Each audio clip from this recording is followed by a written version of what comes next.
Cherokee National Treasure and basket weaver Ella Mae Blackbear helped to bring a spotlight to traditional Cherokee baskets. We explore her legacy of art and tradition through those her baskets have touched. In my opinion, Ella Mae was probably the best basket maker of buckbrush baskets. The shapes and the symmetry. I've never seen any baskets that are any more perfect than hers.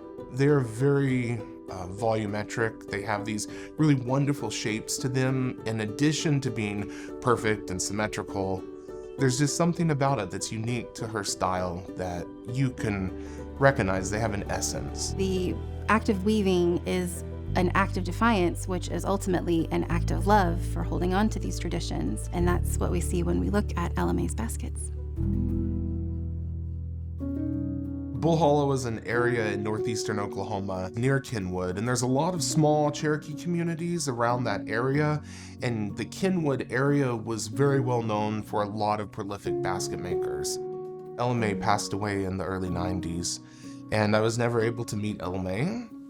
Fortunately, though, I was able to get in contact and meet Ella Mae's daughter, Elaine Rattling Gord. Tell God. Hello, my name is Elaine Rattling Gord, and I am the oldest daughter of Ella Mae Blackbear. When I did come to the house at Bull Hollow, I used to think, what a mess. She had sticks laying everywhere. She had this bundle in this stage, she had that bundle in that stage, but she was buying all this stuff from people around close to her just to help them out financially. She bought the sticks, the runners, from a buckbrush for a penny a stick. And then if they were stripped and cleaned from the knobs, they were 2 cents a stick. She did so much to educate me about how she did her weaving and where she got her materials, her buckbrush. And we walked down and she showed me the plant because I was curious as what it looked like, the runners, and how she harvested it. Best time for me to get them is after it's frost. And that way there's no more snakes and spiders and stuff like that. And then she showed me the next step, how she cleaned the runners and how she stored them, and then how she soaked them to make them soft before she started weaving.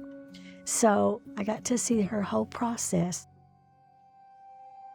Buckbrush was used for our utilitarian baskets, you know, the hampers and the big baskets.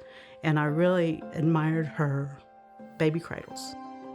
This basket here belonged to my grandmother. This is what I asked my mother for. I asked her if she could make me one of these. She was just starting out making baskets, and she showed me what she had made. She just made simple ones like this. And that's when I asked her, I said, can you make this? I don't know, I'll try. And eventually, come Christmas time one year, she showed up with this. And this is her first one that she had made into a baby basket. That's how these baby baskets started, from this little one right here. The baby cradle is made from buckbrush, which is a round reed, and it is a double-walled basket. And so this basket is woven in that same way in a double-wall basket, which makes it very strong, actually. And so she's kind of innovated the basket wall and kind of kept one end that goes up and over like the hood of a cradle, which is so sweet. And again, the style that she's done this is a typical Cherokee weaving style. She's just made it work for her use and the way that she wanted it. When I was at the Cherokee holiday, I was 26 years old, and I saw these beautiful baskets, and I couldn't wait to go over there. And I was pregnant and walked up to see the baskets, and Ella Mae was so friendly with me and wanted to ask about the baby when it was due. And we visited, and she said, you need a baby basket, you need a Moses basket. And I said, well, I would love one. baskets are vessels, right? And a basket holds things that we can see, but they also like hold those intangible things we can't see, like memory and knowledge and that continuity and survivance. So I think that's also a really lovely thing, something else precious to hold as a baby, right? She made, I don't know how many baskets in her lifetime, and I couldn't begin to tell you who has them, where they're at. They're everywhere, even at the White House. Wilma Mankiller was the chief at the time. Well, she was going up there to the White House to visit with the president, and they contacted my mother and said, hey, can you make Wilma a basket to take with her as a gift to the president? And she did.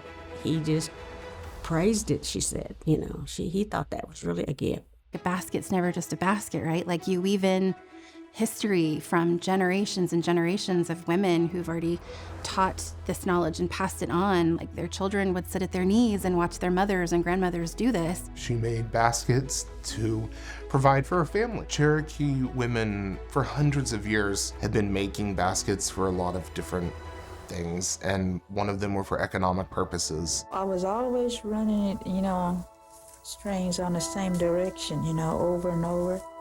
And then she'd make me rip it and say, if you're going to sell this basket, you're going to have to do it right. That's what she's telling me. Ella Mae is no different than the women that came before her. I think Miss Blackbear had revitalized the buckbrush, not just being utilitarian, but in an artistic form. I just can't believe she made a living from these baskets. Everybody just loves her baskets, and just to think that's my mom. Done all this. Sometimes there's not a lot of focus given to Oklahoma Cherokee basket makers, but Ella Mae's contributions are undeniable in the way that she was prolific, she cared for her family, she influenced and impacted a lot of basket makers. Always remember your family. Remember what you've been taught. Remember what you've seen. It's important to me because those that came before me taught for it to keep going forward.